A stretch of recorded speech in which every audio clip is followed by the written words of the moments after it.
먼저 황달이 왜 발생을 하는지 살펴보도록 할 텐데요. 우리 몸속에 빌리루빈이라고 하는 녀석이 있습니다. 이게 이제 색소인데요. 노란 색소라고 생각을 하시면 돼요. 빌리루빈 중에서도 우리 간접 빌리루빈이라고 하는 게 있습니다. 또는 비포합 빌리루빈이라고도 하거든요. 그래서 간접이 영어로 indirect죠. 그래서 indirect 빌리루빈이라고도 하고, 또 비포합이라고 하는 게 unconjugated라고 하잖아요. 그래서 unconjugated 빌리루빈, UCB라고도 말을 합니다.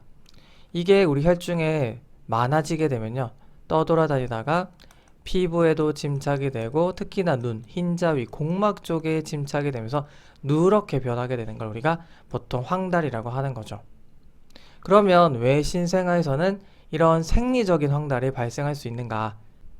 크게 접근해 보면요, 첫 번째, 성인에 비해서 적혈구가 미성숙한 형태로 수명이 짧습니다.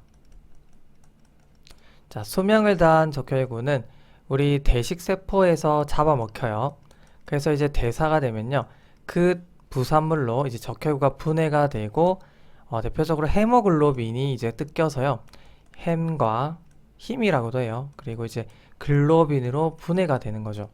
그래서 얘네들은 뭐 아미노산이 되기도 하고 뭐 다른 데서 쓸 거고, 힘이라고 하는 거는 이게 이제 철과 함께 바로 빌리버딘이라고 하는 녀석으로 바뀌고요. 빌리버딘 환원 효소에 의해서 그 유명한 빌리루빈이 되는 겁니다. 자, 2단계 빌리루빈이 바로 간접 빌리루빈 또는 비포합 빌리루빈의 형태입니다. 요게 이제 그 지용성이거든요. 그래서 마음껏 혈중으로 떠돌아다닐 수가 없어요. 그래서 배를 타고 다녀야 되거든요. 바로 알부민에 결합을 해서 돌아다니게 됩니다.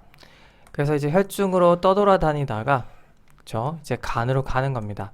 그래서 이제 간세포로 들어와서 포합이라고 하는 과정을 거치게 되는데, 이때 활용이 되는 요소가 바로 UGT입니다.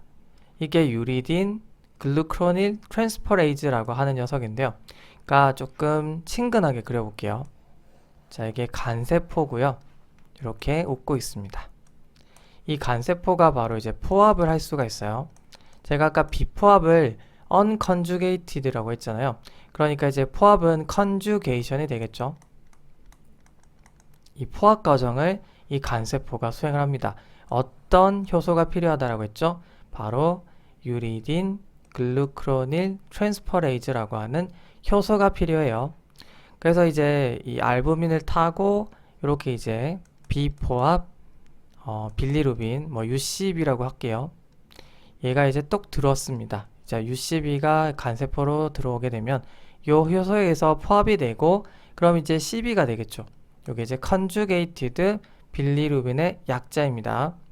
자, 이렇게 이제 포합이 되면요, 바로 옆에 있는 우리 바일 카날리큘리라고 하죠.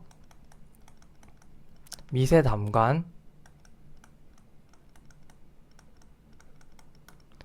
자, 이쪽으로 이제 컨주게이티드 된 빌리루빈이 이동을 하고요. 결국 이제 담관을 타고 우리 담낭으로 저장이 되어 있을 겁니다. 담낭이 있으면 이렇게 쏙, 그쵸, 저장이 되어 있다가 우리가 이제 뭐 음식물을 먹었어요. 그래서 이제 이 담즙이 필요하게 되면은 얘가 이제 저장이 되어 있다가 나오겠죠. 그래서 이제 이 컨주게이티드 빌리루빈이 이제 그 장으로 왔겠죠. 그래서 이게 장입니다. 장 내에서 세균에서 대사가 되면 요게 또 그 유명한 유로빌리노겐이 됩니다. 이 유로빌리노겐은요, 이게 이제 배설이 될 수가 있는 형태예요. 일단 이 컨주게이티드 빌리루빈이요, 바로 이제 수용성입니다. 제가 아까 언컨주게이티드 빌리루빈은 지용성이기 때문에 알부민을 타고 다닌다라고 했는데, 포합 과정을 거치게 되면서 수용성으로서 이게 이제 신장으로도 배설이 될 수가 있어요. 물론 이제 변으로도 갈 수가 있고요.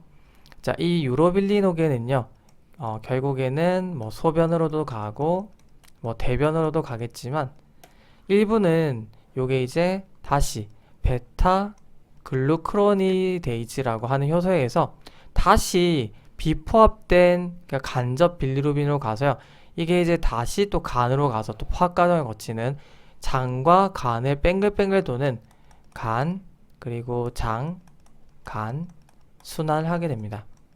그래서 우리가 이거를 엔테로 헤파틱 서큘레이션이라고 하죠. 자, 제가 이 얘기를 왜 했냐면요. 신생아 같은 경우는 아까 적혈구가 수명이 짧다면서요. 거기다가 이 적혈구를 만드는 그런 이제 수행 능력도 떨어져서요. 미성숙한 적혈구 자체를 많이 만들어요. 그러다 보면은 대식세포가 또 많이 얘들을 분해해서 그 대사산물인 힘도 많아질 거고, 그래서 빌리버딘도 많아질 거고, 그래서 결국에는 이 비포합된 이 unconjugated 빌리루빈이 많이 오게 되겠죠. 그래서 이제 많이 이렇게 간세포가 일할 거리가 늘어나게 됩니다. 그런데 아쉽게도 신생아의 경우는요, 이 포화 과정이 굉장히 이제 좀 떨어져 있겠죠. 그래서 이 능력이 떨어져 있다 보니까 더욱더 이게 이제 정체가 되기 시작하는 겁니다.